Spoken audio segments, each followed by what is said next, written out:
Did this British woman, Samantha Lewthwaite, take part in the Nairobi attacks? She's been on the run in East Africa. Some think they saw her at the scene. She's the widow of the 7/7 London bomber Germaine Lindsay, but she had no terrorism record in Britain before she left for Africa. But in Mombasa last year, she was suspected of involvement in a plot to bomb tourist resorts. Kenyan investigators believe she's a behind-the-scenes terrorist facilitator. But those who knew her find this hard to believe. The person that I knew, I would find that she would be incapable of doing such sophisticated terrorism activity, and it frightens me.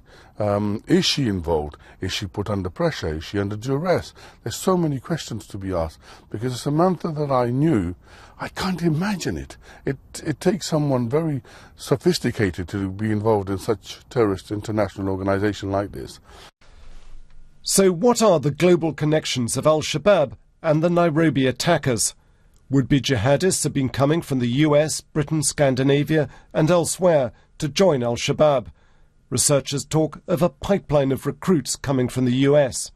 FBI officers I spoke to said that they had likely slowed the pipeline down some. They've been very successful, but they admitted that they hadn't stopped it and that was probably impossible and this was going to go on. And this attack obviously proves that that's the case. Al-Shabaab is not doing well in Somalia. Its forces have been driven out of the main cities by UN-backed African troops. The militants' draconian rule is deeply resented in many areas they still control. But they can strike across borders, and for international jihadists, they still hold an allure. Since the Kenyans and the African Union force have driven Shabaab out of the capital and one of the main ports, they've gone on the attack and become more Al-Qaeda-like. There's been a coup within the organisation, and from trying to hold territory, they're simply going on the attack and creating a spectacular incident that makes the world take them seriously again.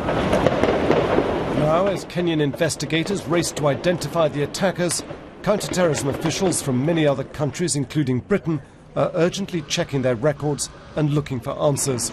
Frank Gardner, BBC News.